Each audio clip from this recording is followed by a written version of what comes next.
I mean, like, get into a Twitter fight. No, There's nothing wrong with getting into a Twitter fight.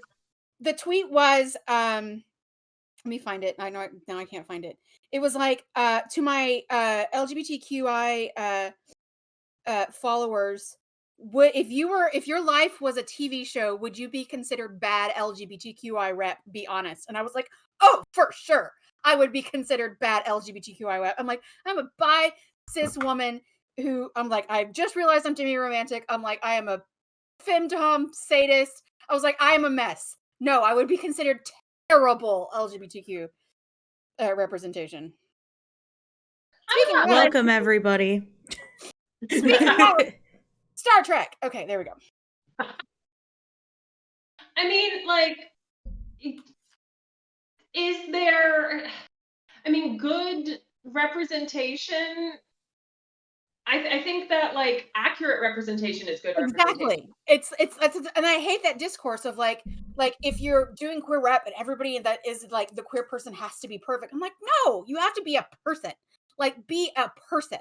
Like, I am a fucking mess, but that doesn't make me any less queer. It makes me more queer, I would say. I mean, like, disaster queer is a thing. Yeah. So, speaking of disaster queers in Star Trek, hey, we play a Star Trek game.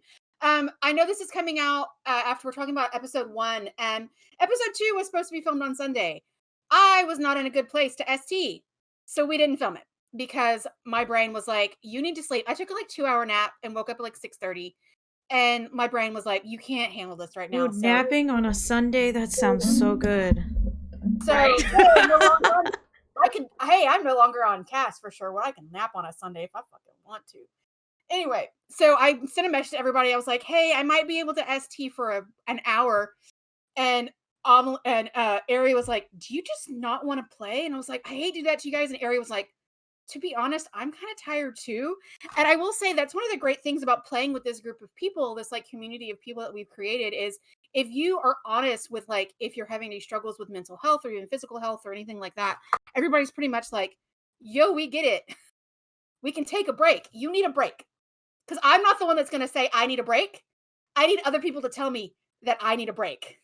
So if I say, hey, you guys, I'm tired. Maybe we'll just do a short game. And Ari's like, bitch, you need to take a nap, basically. Like, so that's what we did. So we will be, so episode 2 will be forthcoming. It's just we are putting it off for a while till our next regular schedule. Take mental health days.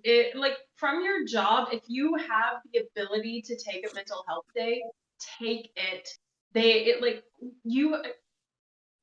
Laborers have fought for us to be able to have a decent place to work, and we need to keep looking for more decent places to work. But also, this isn't our job. Like, this is something that we're doing out of fun. We are not content creators. We are artists and players. And so, like, we have to listen to ourselves. I've done a lot of like body to mind, like mind into body reintegration work in therapy. And like, not taking care of my body and not listening to my body makes my mental illnesses worse. Yeah, I have a bad habit of not eating when I should. Especially if I start concentrating on something, like if I'm working on a project, if I'm working on a major thing of like historical garb or mostly sewing, a lot of sewing or crocheting, if I'm doing a lot of like that, I will just like, it'll be 8:00 in the morning when I start, and then it's 3:00 in the afternoon and I've had water. That's it. You know, I'll drink water while I'm doing it. Then I'm like, as soon as I stop and I'm like, okay, I'm done. I'm like, fuck, I'm hungry. Like, that's something that, you know. Did I eat this morning? Yes, I did. I in fact did not eat. I had some chocolate milk, so I had protein, but I didn't actually eat. But then I had a veggie burger, so I did eat lunch. So Okay. Yeah, I did have a veggie burger and some sweet chili multigrain crisps or whatever they were. So I have had food. I actually took a mental health day yesterday, and I got to like go out on a date, which I hadn't done in a while. And yeah, you're fully vaxxed, right? You've passed your 2 weeks. I'm fully vaccinated. I did it for today. Today is my Yay! so, and I know Anika has had their first shot, I believe. Have you just had the 1st I'm one? fully vaxxed next week. Fully vaxxed next week, yeah. So a lot of us I know Tanya's had had her second shot, and Aries had her second shot, and Alyssa's had hers. Pax had Everybody, theirs in the yeah, Pax had theirs. So I think everybody that's in the main cast of Yas is fully vaccinated. So We could even like look at doing a special all together episode. so we could do it. We'll do it I outside. don't We'll know figure it out. how we would film it. I don't know how we would film it. That's a lot of logistics that I don't want to deal with right now. Anyway, to Star Trek Star Trek Adventures episode 1. Amelie, what would you like to talk about as far as Teslin and Anzi? Well, Teslin/Anzi Core. Let's just say Core. Yeah. What was going through Core's mind when Teslin's mind when he found out like what their mission was, like why Well, he was actually. so Tesman is still integrating core into his mind. It is not a complete process yet, and it's not a process that either of them are inherently familiar with,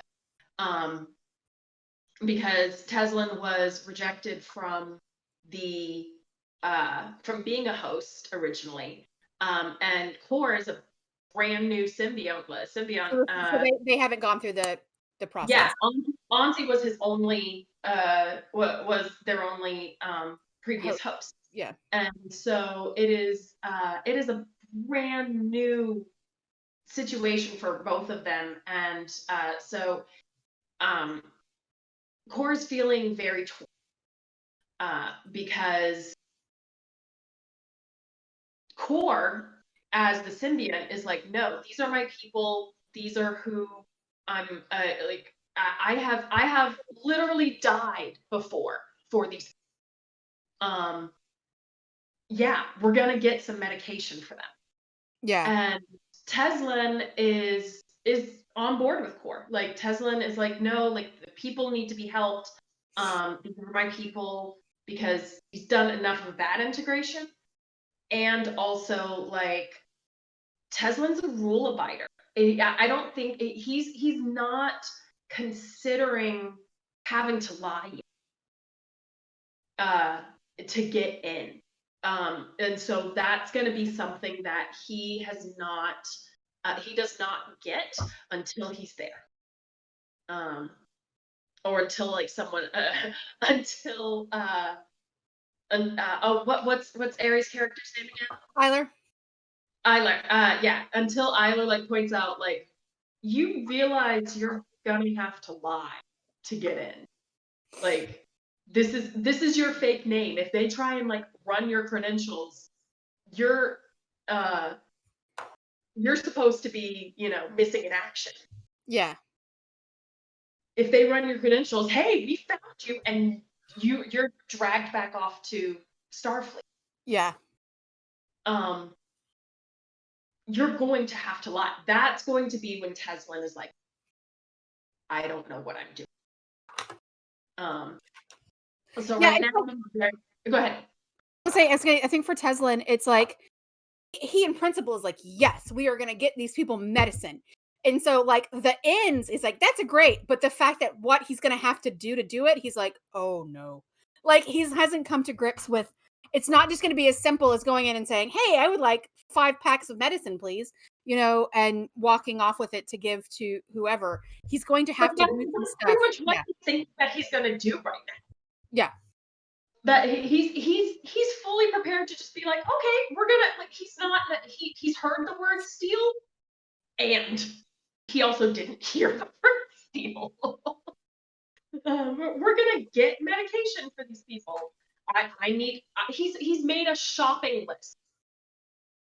He's not made a target list. He's made a shopping list. Yeah. It's not going to be what's going to be easiest to get out of here. It's going to be, this is what we need the most. And then you're like, dude, that comes in a like huge crate. What the fuck? How are we supposed to get that out of here? Yeah.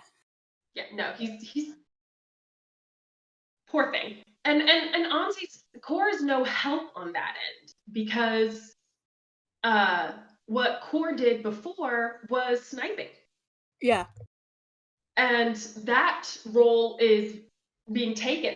And so he's also feeling a little bit like, okay, I'm going to focus on medicine because I don't have any other role here. Like every other role that I could have is taken by someone who knows much better than what I would do otherwise. And he's comfortable in that. He's comfortable in medicine. He does like the scientist. The Yeah, scientist. doll. Yeah. I'm bad with names. That's Don't okay. ask Yeah, me. it's fine. No, I have to sometimes I'm like, wait, I created these people and I don't remember their names. Yeah. Jal. Yeah. Yeah, Jal. He does like Jal. Jal is he And like for all that Teslin is really young, he looks at Jal like a kid. I don't know how yeah. old Jal is, but Well, it's after I created him that I realized that I named him Jal, and then I described him as having a jolly figure. Because like when I described him, I was like, he's just the easiest thing to say is Jack Black. Like, I'm not even joking. Like, the easiest way to describe Jal and what Jal's figure is, he's just kind of short and he's got a belly and he kind of has probably a scraggly beard, but he's a very happy, jolly dude. That's just like the easiest descriptor I can give without like, sometimes it's easier for a DM to be like this person, like this character. You've got to go with your shortcuts. And for me, I definitely was like looking up, like I had an idea of what I wanted Teslin to look like.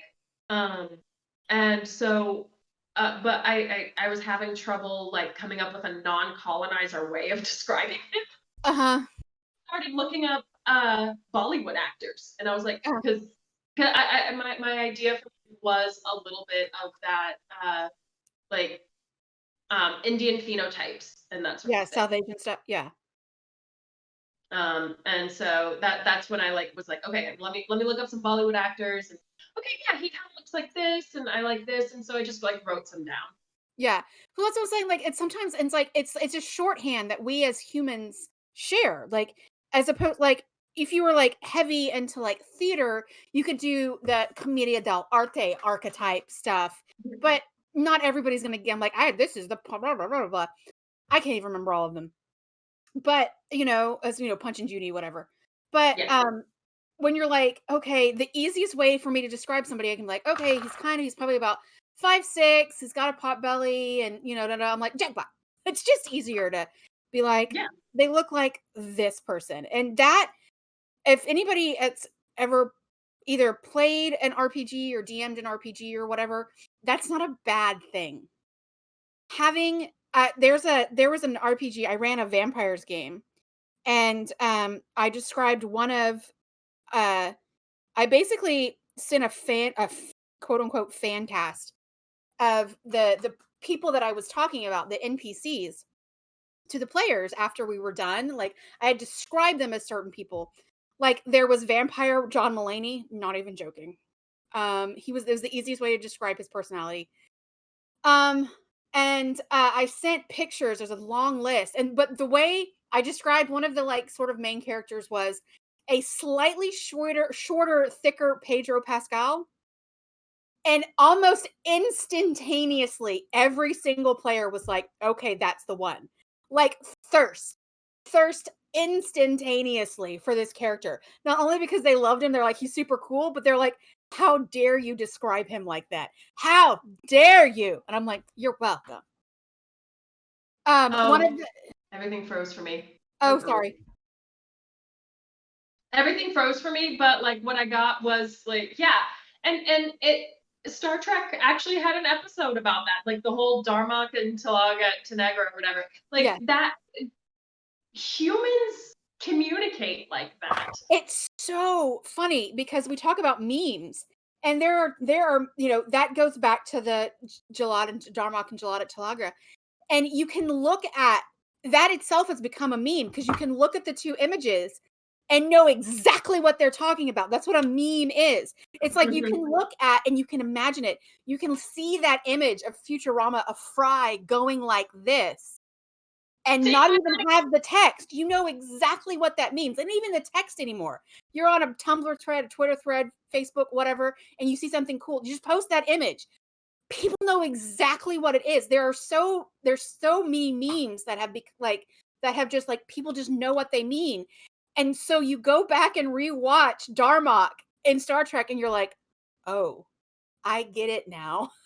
I understand how they could communicate this way because we've started doing that."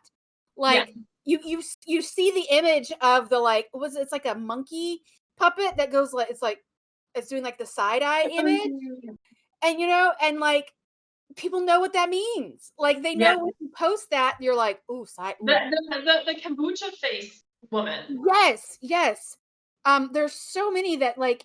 Dude, that fun fact about her, she's from Texas. Yeah, she's from Bryan. I think she's either from Bryan or College Station. Yeah. Another fun fact, she does a lot of videos with Trixie from Bryan or College Station. They're the same thing. Yeah.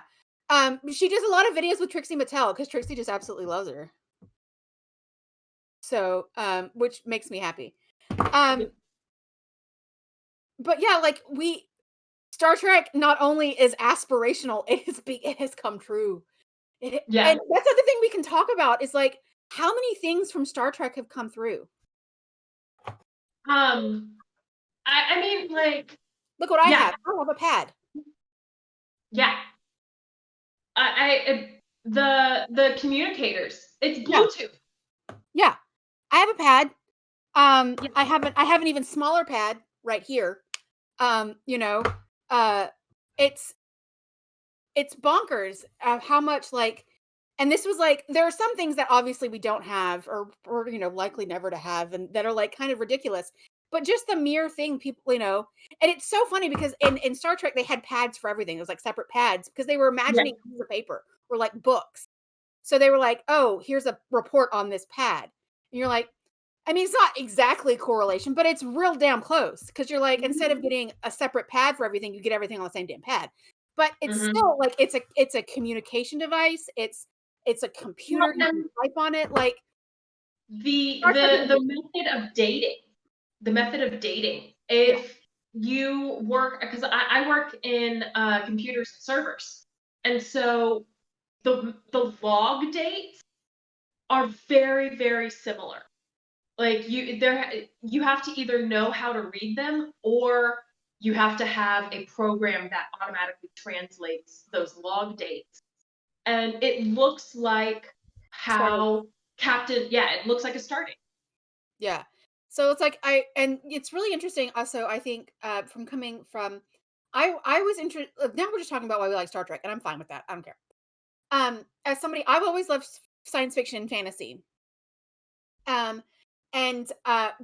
science, I enjoy science, but science isn't like my favorite. I have favorite out of the sciences. I'm more into like biology than I am to like physics or chemistry, anything like that. And see, I like chemistry. Yeah. So, but I think one reason why I also like Star Trek is because no matter how outlandish a lot of the things first, they always had the smallest bit of like, we have to actually talk about physics, kind of stuff. Like, outlandish shit happens. It's Star Trek. It's science fiction. That's going to happen. But like, unlike, like say Star Wars or Buck Rogers or a bunch of other things where they're just like, I don't know, it just happens. It just like, it just happens. And like, and then Star Trek, they're like, no, we have to explain why we can go faster than light. No, we have to explain why this species and this species cannot have children without medical intervention. I actually read a book, I think it was called The Biology of Star Trek. And one of the things that it talked about was like, I think it was made in like 98 or something like that. So it talked about Spock and maybe B'Elanna Torres, Kalar, definitely. And it talked about like interspecies beings and how they could come to be because they have different, like, we know that Vulcan's blood is not iron based. That's why they have green blood, but stuff like that. And Klingon physiology, they have doubles of a lot of things. They have 2 hearts, they have 2 livers, because if they get hurt in battle, well, the other one's just still there. So it's a lot about like, would they be able to breed without medical intervention and have children without medical intervention and stuff like that. That's all the stuff that I thought was really cool. And I'm like, and I actually bring it into our Rindenhurst game. I bring it into D&D. We've talked about it before.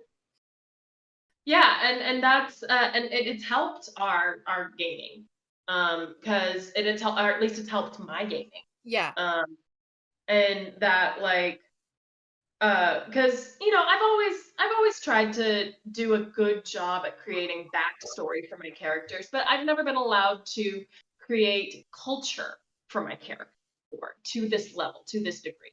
Yeah. Um, and so, like, yeah, I could say before that, oh, she came from the merchant clan, a mercantile clan, um, of her people, and she was like the blah blah blah blah blah, but that didn't define we the DM always just defaulted to how it was described in D&D For both. books. Yeah.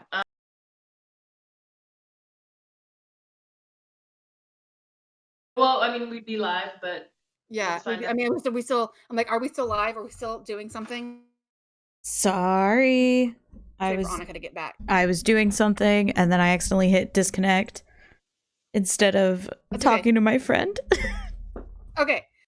You're Are we good. still Oh yeah, live? no, we're still live. I just Okay, left cool. Discord. I didn't leave Twitch. Okay, we just want to make sure both Amelie and I were like, are we still talking? Okay, we're still talking. Well, I was You're gonna say good. is one thing with this Star Trek Adventures is we have a lot of lore that we kind of have to follow as far as like Cardassian and the Cardassian Bajoran War and like all like the history of the Federation, the history of the Klingon Empire and all that stuff. But I think another reason why we decided to do the Maquis is because there's basically nothing. Like the Maquis, you're like Splinter Cell, blah blah blah, and then we're like, we can run with that. Yeah. Like that as opposed to fitting into this like strict Starfleet Federation, or if we even ran like a Klingon game or even a Romulan game or whatever, you have these expectations of what the Klingons are going to be like and what Cardassians are going to be like and what the Borg are going to be like. But if you have the Maquis, people are just like, oh. Maquis can be anyone. The Maquis are It's not a homogeneous like planet society thing, it's a group it's a political group essentially. So I think that's another reason why when we were like, do we want to do Starfleet or the Maquis? It was Maquis because political, and also because we have more room to play. We have more room to play around with the characters and like stuff. political. I know that we're solidifying this idea for our next panel. Mhm. And I honestly it's not that I came up with the title first. I did come up with the concept first, but it was a very loose concept, and then I was just like, oh, this is a cute title for me. But like just this idea of politics in gaming and how I don't like playing games that don't take politics into play. Yeah, Like and if it's your basic dungeon crawling, I'm sorry, it's boring. yeah, I don't really love dungeon crawls even as a DM. I don't like designing dungeon crawls. I'm like, and then you go into another room. Is there traps? I don't know. Like it's just like whatever. But as a DM, ST or whatever it is, like I can run a fun, lighthearted, no political, like, just ridiculous game. I can do that. I love it. But and and that's the thing about both the Star Trek Adventures and Brenton Hearst is like you can do both. You can do episodes where they do stupid. There was a festival. They just went and competed in, there was the summer swell. So they just went and competed in things and, ate food, and it was a jolly happy time. But then there's the episodes where we start talking about, you know, our illithids, should we let this guy live because it's just their society? Like we start talking about like these kind of like overarching philosophical themes. And one reason why, first of all, because I just love Star Trek, but Star Trek has always been and will always be a political show. I don't give a shit if you think it's not. What Star Trek are you watching? Because it's not the same Star Trek I've been watching. It has been and always will be a political show. So it gives us it is our duty to make the Star Trek Adventure show political. God damn it. Yeah, absolutely. Well, and it was interesting. I don't remember who the YouTuber was, but they were talking about how, like, in these groups, things are only political when there's a disagreement. Like that is the definition of what political is. If there is a disagreement within the group, if there is not a clear-cut majority believing one way or another. So, you know, the example that they were talking about, like in these online forums, you know, Nazis are bad is supposed to be an apolitical statement, because traditionally everyone agrees that Nazis are bad. And like anyone who comes in and is like, oh, Nazis are good, either is kicked out or it's just a joke. They're just they're looking for attention. Like that, it's just a joke. So we shouldn't always be punching fascists. I don't understand. Yeah, and so therefore, you know, the statement therefore Nazis are good is also apolitical, because it's so clearly a joke, right? And so what I think, taking this back to Star Trek, people who go back and look at these episodes that that were so controversial at the time, Kirk and Uhura kissing, you know, stuff like that. That's just the big one that comes. Yeah.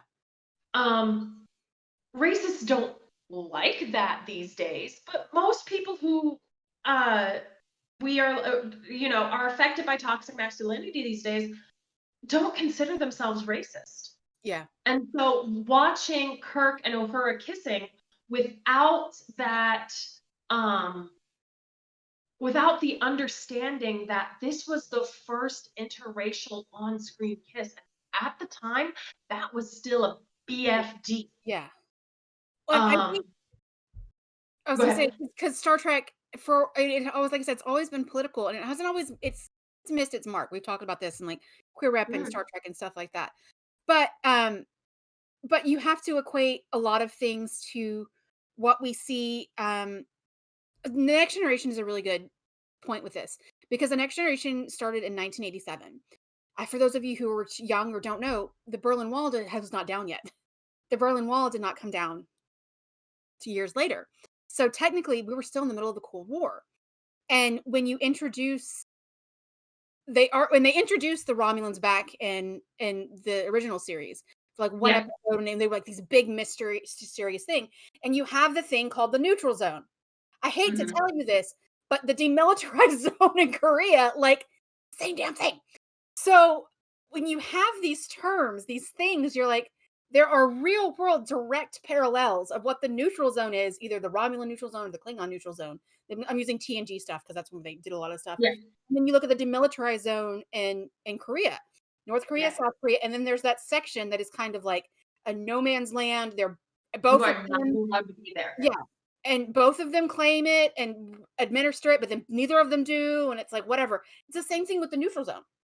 It's like, it's a buffer zone. And so it's like, you can't say, you know, even TNG is political. You're like, yeah, fuck yeah. They talk about the neutral zone all the time. Trust me, they talk about the neutral zone. And then going in, of course, Deep Space Nine is extraordinarily political with Dominion. I think that most people who say that Star Trek is not political have not watched Deep Space Nine. I also think that most people that say that Star Trek is not political are cishet white men who don't understand the nuances because they've never had to worry about being political in their life. Yeah. I'm sorry, but you said cishet white men, and I immediately think of all the bullshit that's going on with Falcon and the Winter Soldier.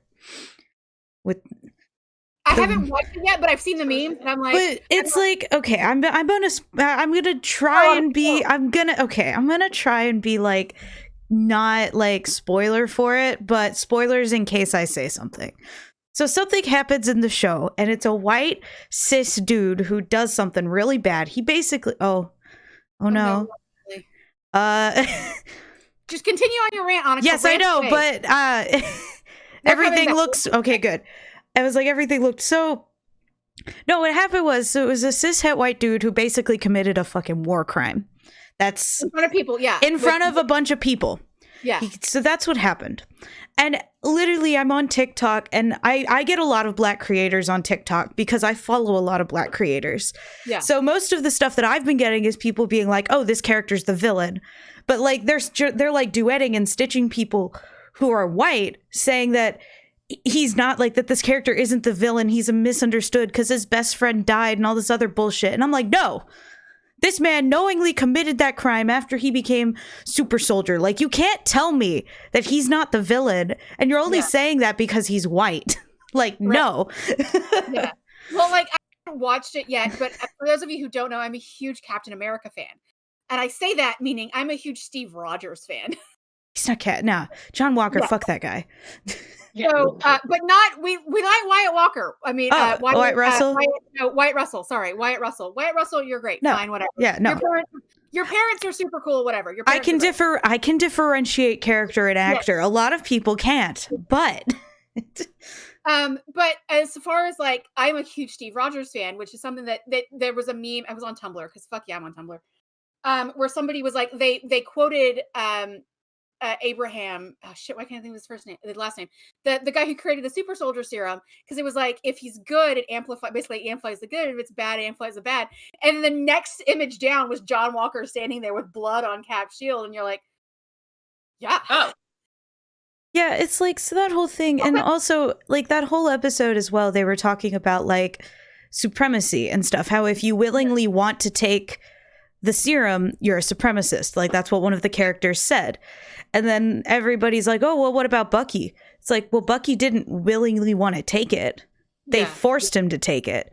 And the only reason Rogers was like, yeah, I'll do it, was because he didn't want to. He was like, I'm fine with this. And they're like, well... He was gonna die. It was like, they were like, they wanted him to take it. And he was like, yeah, I'll do it. He did not want to. He did it for other people. He also didn't know what the outcome was going to be. Mm-hmm. He didn't know he was being this guinea pig. He didn't know it was going to make them this big muscly dude. For all he knew, he was going to stay the same, and he was just not going to die. Like, you know, and there was something else, again, being and I'm a huge Stucky shipper. Hate me if you want to. I don't give a shit. They're in love. But stuff on Tumblr, and there's like a text thread between Bucky and Steve. It was like, Steve's like, I can't believe people aren't getting these vaccinations. This is stupid. I'm so glad, I'm so glad I didn't get polio. And Bucky was like, oh yeah, you for sure would have gotten polio. You were in line for getting polio. And Steve was like, yeah, that was the next thing. He was like, oh yeah, you for sure were gonna get polio. Dude. That's gonna happen. Anthony Mackie has become one of my new favorite people, like, ever. After watching a lot of, like, the interviews with him, my favorite one was, like, when they asked him what Disney princess you'd be, and he's like, dude, I'd be Cinderella because she broke like me. And he immediately looks at Chris Evans and goes, let me borrow $20. Yeah, he's hilarious. I really enjoy the dynamic between Sebastian Stan, Anthony Mackie, and Chris Evans. There's an interview that Anthony Mackie and Sebastian Stan are doing, and the interviewer says something about who's better friends with Chris Evans. They're like, we'll find out. And Sebastian Stan and Anthony Mackie text Chris Evans at the same time, and then they get a response back, and Anthony Mackie's like, ha! I got it first. And he was like, and then Sebastian Stan's is, I love you too. He beat you to it by 12 seconds.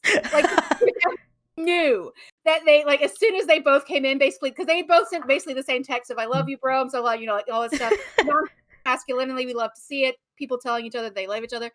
And yeah, Chris Evans knew as soon as they both came in, he was like, he beat you to it by a few seconds.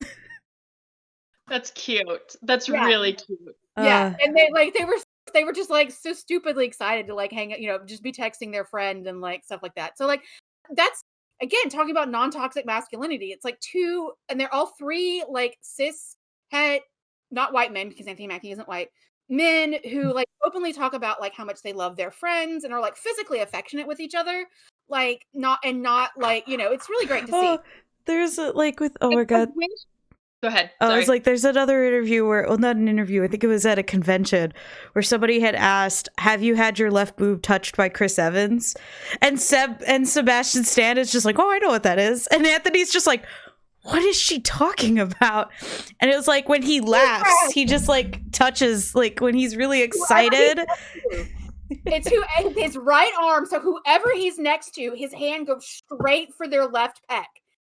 And he just, because it just like, it's his, and he does it to himself sometimes, but it's like he laughs and his right arm just goes out. Okay, that's wonderful. That is the wonderful. left, the grabbing of the left boob. Yeah, that's what it's called. So, you know, we can say a lot of things about, like, there are pockets of the MCU even that have this like complete horrible, like, we can talk a whole about fandom and like how there's going to be pockets of fandom that are wonderful and amazing or in accepting communities. And then you've got ship wars and toxic fandoms and you're like, oh no. And you just like, you kind of have to find where you want to be in fandom, where you're just going to be like, I'm going to have my headcanons and not share with anybody, da da da da da. And then just go off and enjoy the thing that you're watching and like go on AO3 and find the fix that work for you. And I will say, like, during my tattoo yesterday, I was reading fanfic. I was reading a fanfic, actually. It's a long one. Except for, so I was like, first part, I was getting used to having the feel of the tattoo machine on me again. And then I read a fanfic, and I just wanted to talk about my tattoo. But the tattoo parlor that I go to generally has like either like hip hop or like really kind of like heavy metal going on, not my type of music. So I took my headphones and I was listening to like Sarah Bareilles and Brandy Carlisle and Patty Griffin on I asked my artist, I was like, do you mind if I do that? He's like, no. I was like, again, you guys that work here, this is your shop. This is what you guys want to listen to. I don't give a shit. I just would rather listen to this. And he's like, no, as long as I can still talk to you. And I'm like, yeah, I'll turn my music down. So anyway, so I was just listening to female like singer-songwriters and stuff as I get my tattoo. But like talking about, you know, non-toxic masculinity and like these points of fandom that you can have different interpretations of a character and you can have different like ships and you can have all of these different things.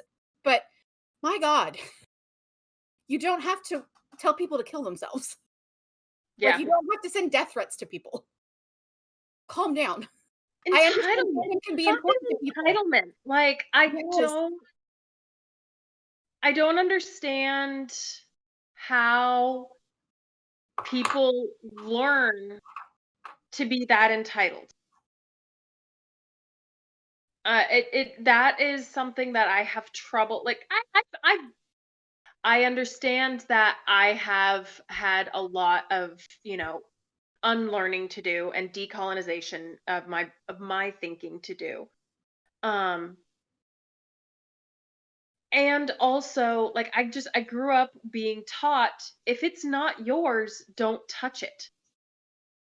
And that's so applicable to everything. You know, if it's not your protective hairstyle, your culture's protective hairstyle, don't touch it. If it's not your hair, don't touch it.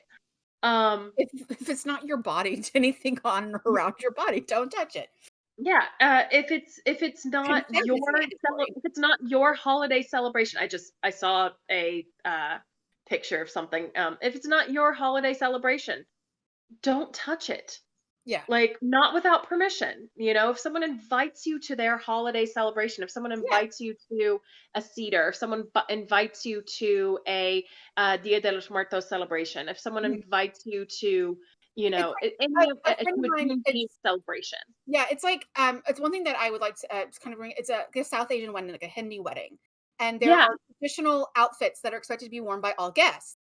And as a white person, I don't have these in my wardrobe, but I wouldn't, if I am expected to wear this kind of traditional thing, whoever invited me, I'd be like, what do I do? Tell me what to do. Point me in the direction. I'll figure it out. Like, you don't tell me exactly, but I don't want to show up in just like colonizer clothing. I don't want to just be like, hey, I'm in a dress, but I want to show up in the appropriate thing. But I'm not just going to like, but that's being invited in. It's that welcoming. Right. It's the in. It's the opting in as opposed to exclusion. It's if you are invited into something, a wedding, any kind of celebration, a funeral, a birthday party, whatever it is. If you're invited in, like, that is different than just being like, oh, I like that, I'm gonna take it. It's the prime directive. Yeah. It is. Like, you don't interfere with the culture. Yeah. That's what it is. Yeah. And so, like, if you're invited in to something, it also goes back to like, for like people, like Black people, like being invited to the cookout, talking about being invited to the cookout. Now we're going to go into another personal anecdote of mine. I used to do martial arts. And some of the people that I did martial arts with were two of my friends that were there, or well, three, were black men. And one of them I taught with. He and I were co-teachers of classes. And the other one's my another friend of ours who ended up, like, he's a fighter and everything. And just cultural background. I'm not black, obviously. Look at me, I'm super white. But Brandon's family was from from West Louisiana. My family's from East Texas. So we were very, very close culturally as far as like the food we grew up eating. He was from Austin, but his parents were from Shreveport. So like the food we grew up eating, like he hunts with his dad, like pheasant hunting and all this stuff. So like a lot of that we had culturally in common. It's food is a cultural like bridge. We talked about drinking like drinking peach knee high and like eating, crawfish and all this stuff. And the same thing with both Brian and Brandon. And so I was invited to Brandon's baby shower, the baby that he was having with his girlfriend at the time. I was one of two white people there. Yeah. But I was invited and I wasn't trying to like do anything. It wasn't like, it was just a matter of like Brandon and I are friends. Most of his family's black. His girlfriend's family's black. And I was invited, and it was like being invited to the cookout. I made the baby a very cute blanket. And you just kind of like, you do the thing that there's the guy on Facebook that has the video about talking about him going to the black cookout. It's hilarious. It's amazing. He talks about like, there was Mama T and all this stuff. I'm like, oh my God, I recognize this. But it's like being invited to the cookout, but I'm not gonna like barge in to something. Right. Brandon invited me to celebrate, well, his child's birth, 3 months ahead of time. But you know what I'm saying. But so it's like I was excited to go there and like make a blanket for my friend's baby. It was like that kind of thing. It's like you have to be invited into something from the person that is their culture. You can't look at something and go, that I want that. I'm not going to learn about it. I'm going to take the aesthetic. Yeah. That's just so cool looking. I want that. Yeah. So, and brings us back to Star Trek. Bring his background to Star Trek. Yeah. The Prime Directive, is, if pre-warp societies, you can't give them warp technology. You try not to expose pre-warp societies to warp if they don't have it already. And, that's why we get the episodes like the one where the sort of racist episode with Kirk and the analogs for Native Americans. The Nantucket episode where Riker, Troy, I think, or like this particular, like Romulan offshoot, and there's a bunch of them in Star Trek where they meet pre-warp societies that have to like conceal their whole thing. It's part of anyway. So but it's part of like one of the things I'm speaking of culture is Star Trek does have this huge melting pot of cultures going on. Something we've talked about before. Geordi is black. Geordi is not African American. Geordi is African. Yeah. He was born in Somalia. Same thing with Uhura. Uhura is not African American. She was born in, I think, South Africa. Her name is Swahili, I believe. Yeah. And so that would probably if her name is Swahili and they did it right, then she should be East African. But yeah, but I don't remember what Nichelle Nichols said where she said she was from. Uhura. Yeah, I'm sorry for my shaky cam. My internet was getting wonky in my office, and so I don't have my setup out here, so I'm just holding it. Okay, it just says that Uhura is from the United States of Africa and speaks Swahili. That's all it gives us. Okay. And was born in January of 2233. So that's all I kind of get. It doesn't give her like a birthplace like it did for Geordi. Anyway, but she's from the United States of Africa and speaks Swahili. So, but there's this huge melting pot. Like we kind of see Chakotay and we see these like earthen cultures represented in a lot of stuff. And I will say, because I can't get on stream, Dr. Bashir, because we haven't talked about Bashir yet. I have to talk about it. The story is, and it's just, Alexander Siddig actually auditioned for the role of Cisco. And they were like, you're too young. Mm. But there's this character. And they hadn't originally intended on making the character Dr. Bashir. I think he was actually named like Julian. I think he was supposed to be like Latine or something. But then they had Alexander Siddig audition, who is half Sudanese and half white British.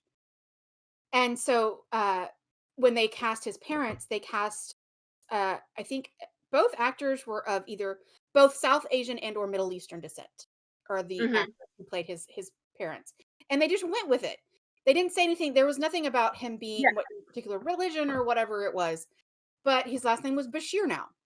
And, just all of the like old implications that come with that.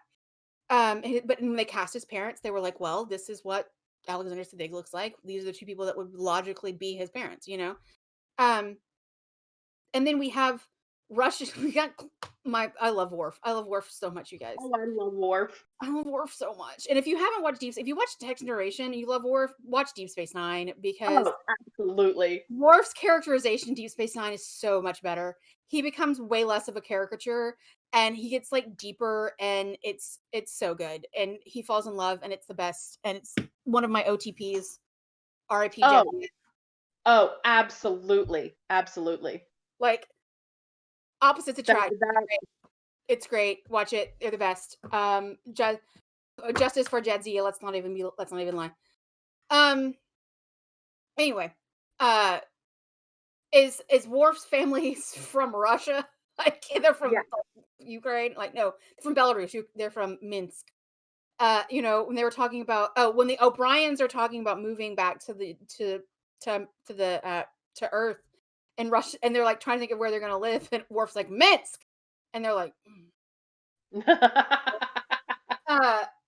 it's great. But then you've got O'Brien, who is very like Irish. He talks about his mom not liking replicated food, and they always his wife's Japanese.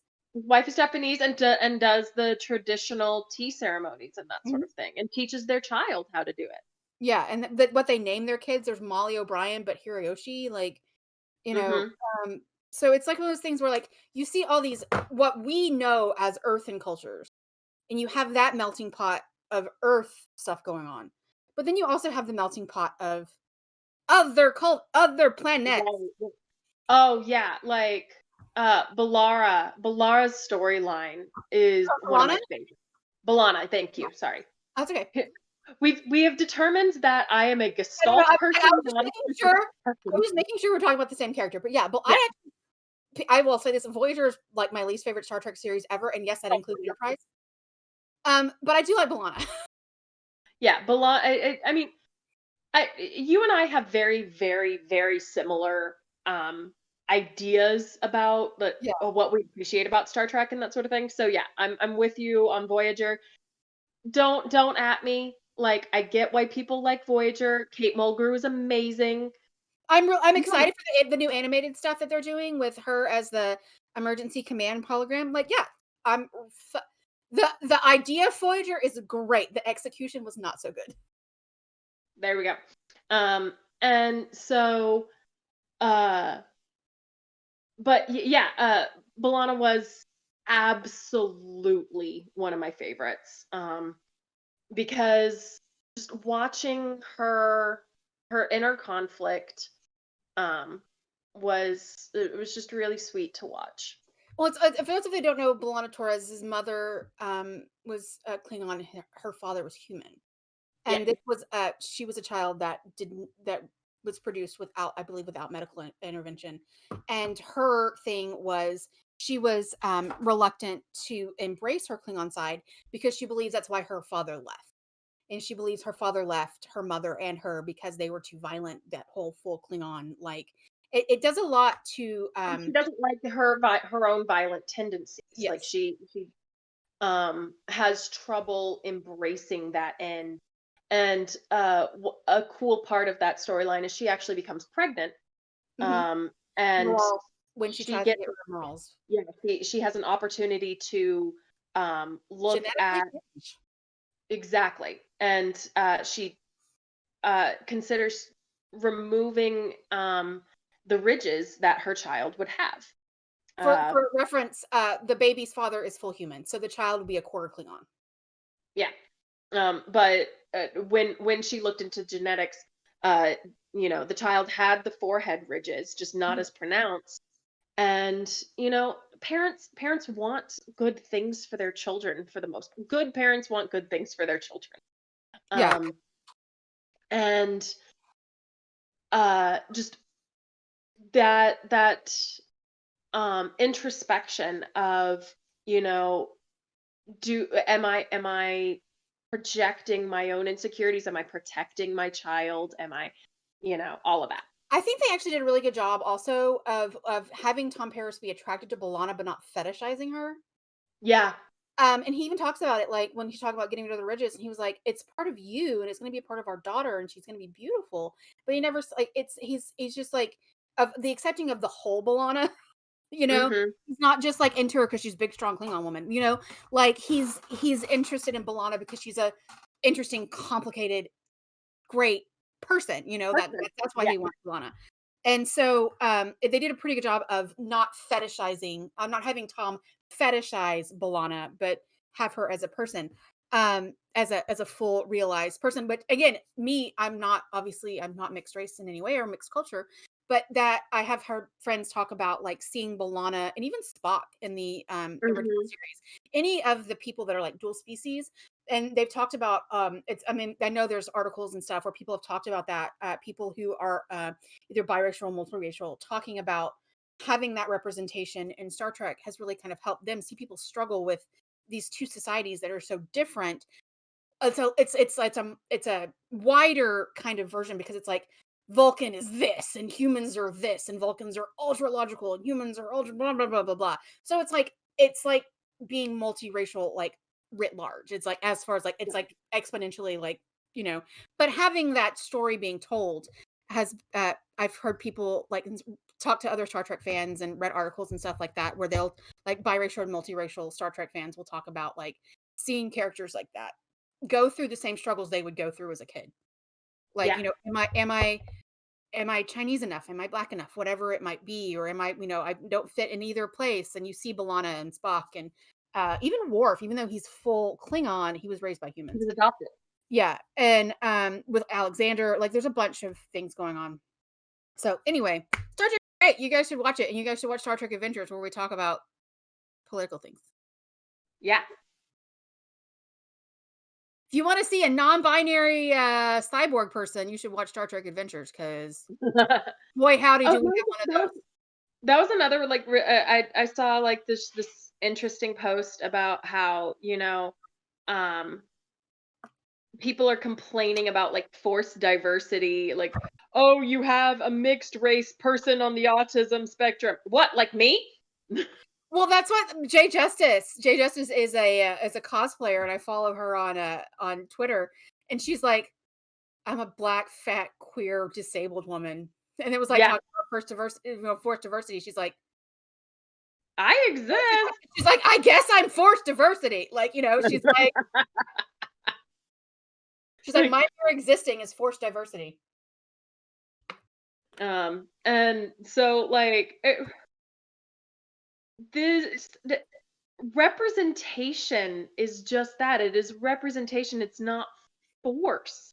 Yeah, Um, it in fact, I would say, like, homogenization is more forced, because you're going to have people who try out, who audition for pieces that are blown off because they don't fit what the producers think will sell. yeah, You know, that's force. yeah, So, and but that's yeah, so politics are on the tabletop is going to be our next panel. yes. Well, Uh, we were talking about politics and gaming, injecting politics into your game, and just gaming as general catharsis. Because I did yeah, run a game. It's an indie RPG called Follow. I would really love to run it for Yas. I ran it for a friend of two friends of mine.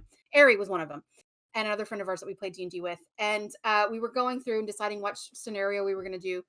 And this was it was during the pandemic. It was just like 2 months, like a month or so ago. And we were talking about which scenario we wanted to do. And then we came up on this one where it was like, basically, like, I can't remember the name of it, what the scenario was, but you choose and da. And so we made, it was like alternate Earth where like the GOP was in charge of everything in Texas, and we ran this like underground cell because we were so mad. Like the GOP had just done something, and we were all three of us were super pissed about it. Huh? Was it the freeze? It may have been the freeze. I think it was right after the freeze. It may have been the freeze. I mean, I could say the GOP did something that week that pissed us off, and it could be any week. That's fair. So, That is specifically fair. the GOP here in Texas. So we did full cathartic, like we were going up against the man, like we were like, because we were thinking about doing a different scenario, and they were like, and our other friend Ellen was kind of like, but I kind of like the idea of like fighting. I was like, let's do it. Let's just go for it. And full gaming was catharsis because we got to do all of the like stuff, all of the things that we wish we could do against the Texas GOP. Remember your square, so we can't see that you're touching the stickers. I'm sorry. I know I'm not. It's SecMet, so I was making sure I didn't pull something down. So I was pulling her off of something so she didn't pull something down. Yeah. So it's a cat. It's okay. I can see the wider frame, but like the people watching can't, and so I was just like, the SecMet's here, biting my finger. And there's the stickers, but she earlier like knocked something over and it like knocked the sticker wall over, and anyway, so she's a cat. So sticker wall's falling down because SecMet knocked it around. So talking about one-shots and stuff, most of the main cast for Haven's Rest are all gonna be in the same general area this weekend. That's exciting. Yeah, Sydney's coming out to Sherwood. Oh, and awesome. We're gonna get a whole picture of all four of us together.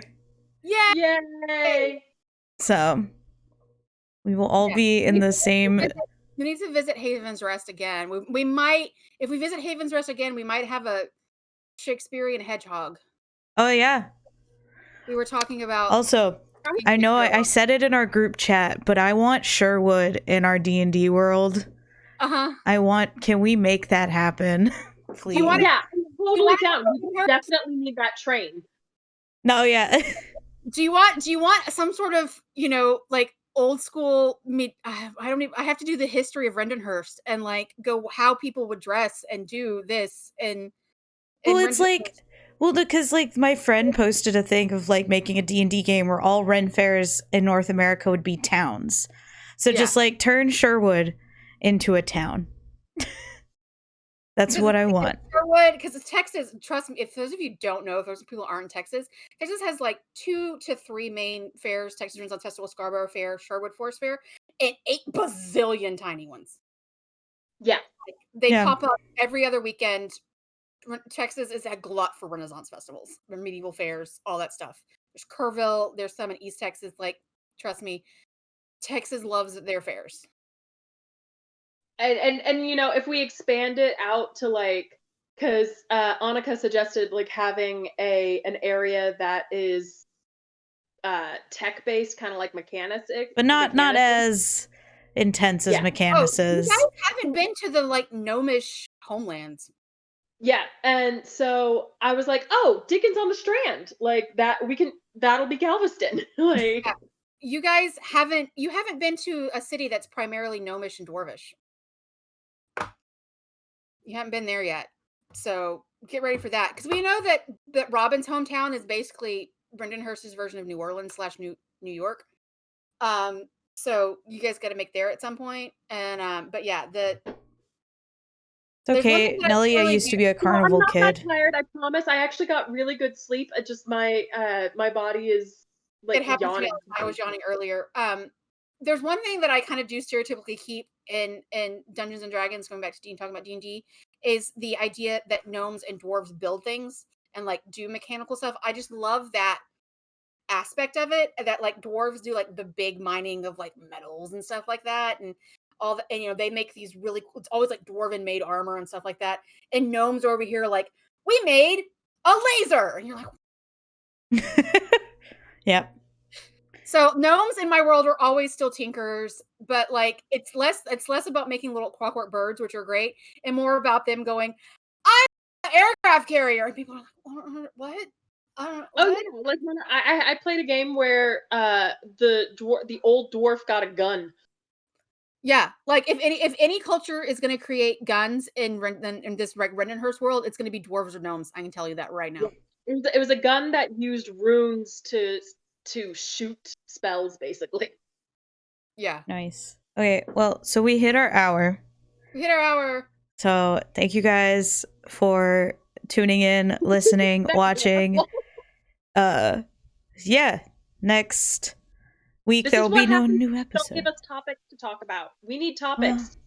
Tell us in the comments. Yes. So yeah, we hope you guys all enjoyed, and we'll see y'all at some point. Bye. Bye.